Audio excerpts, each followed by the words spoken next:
Hello, greetings from the UK. My name is Dino and I thought it'd be useful to give you a quick video. Quite frankly, who the heck am I and why am I speaking in Salt Lake City? So let's crack on. This will be the main subject I will be talking about, the beginner's guide to generative AI. Clearly a hot topic right now, isn't going away. So some of you are on the journey already, some of you are on the periphery, not knowing whether to dip your toe in or not. So this will give you some of the words you need to know, who's using it, what they're using it for, some of the watch outs, pitfalls, that sort of thing as well.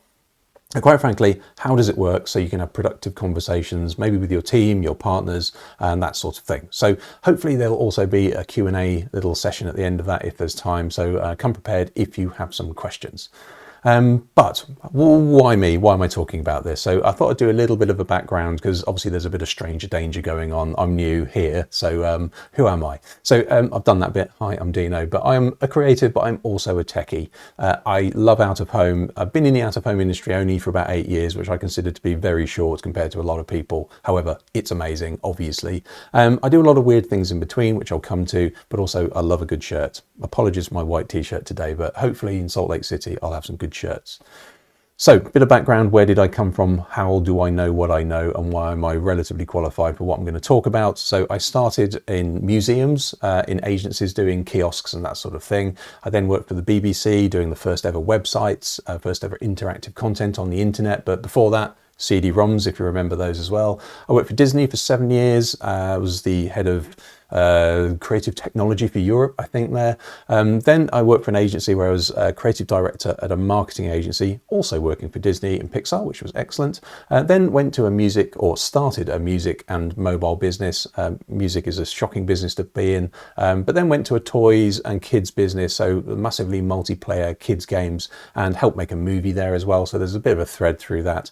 Then went to an advertising agency as an innovation and tech director, helping with adverts. And this is when I first found out of home, which is a revelation. Then 5 years after that, I then went to Sky and helped found, and actually this building that I've illustrated here, actually helped sort of build it and design it as well. And actually run the innovation for Sky, 30,000 people for 5 years. And finally, this is where I'm at right now, so a consultancy, and I can do all of that stuff for lots of external people, so it's quite releasing and invigorating, and that's where I'm at. Here are some of the clients and brands I've worked with. Some of these, hopefully you should recognize. Some of them are relatively niche, but I'm not going to go through them, but hopefully there's some in there that say, yeah, actually this guy's worked with some of the good ones. People seem to like what I do. It's the only thing you take away from this one. There's some BAFTAs, there's some Cannes Awards, some D&AD Awards, some Adobe Awards, the Beamer Awards in the UK, the British Interactive Media Association. I was voted one of the top 100 a few years ago as well, so people to watch, that sort of thing.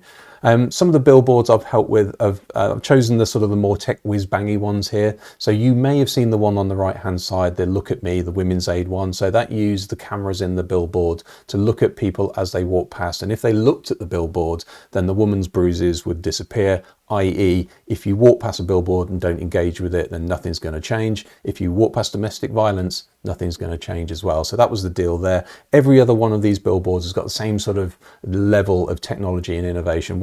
Some of the awards for some of these as well. So that was that. I love speaking about out of home. This is not exclusively out of home. There's a few extra ones in here. There's one in there about Web3, for instance.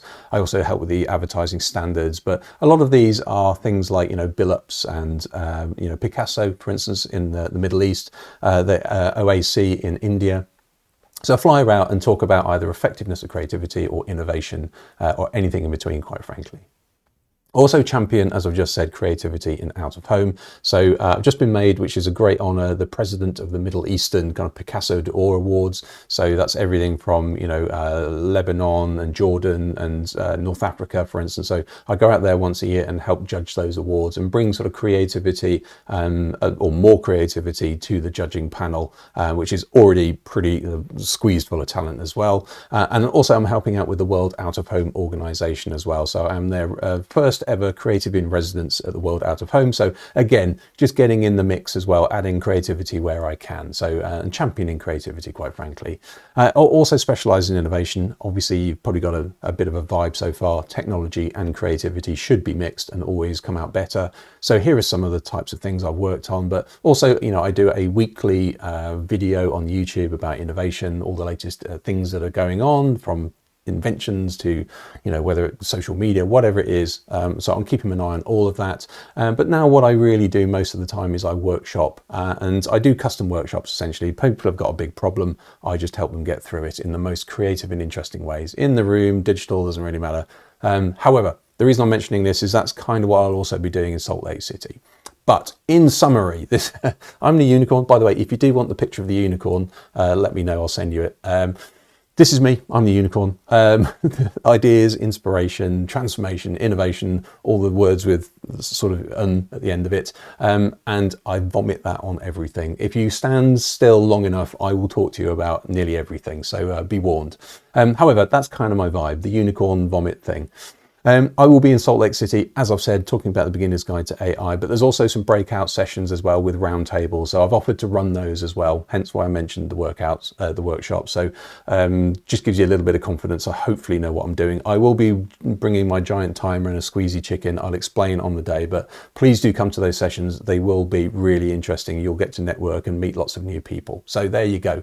Hopefully that was useful. Now, if you do want to watch some of those weekly videos just to get a flavour of some of the innovation going on in the world, and this is all news to you, then great. The QR codes, stop the video right now. Obviously, I'll stop talking at that point. However, the QR code on the left-hand side will get you there. If you do want to email before, you want to say, hey, it'd be really interesting to talk about this, or what's your view on that, more than happy to do that as well. So there you go. Hopefully that was useful. Hopefully I'll get to speak to you in Salt Lake City, and yeah, looking forward to the event.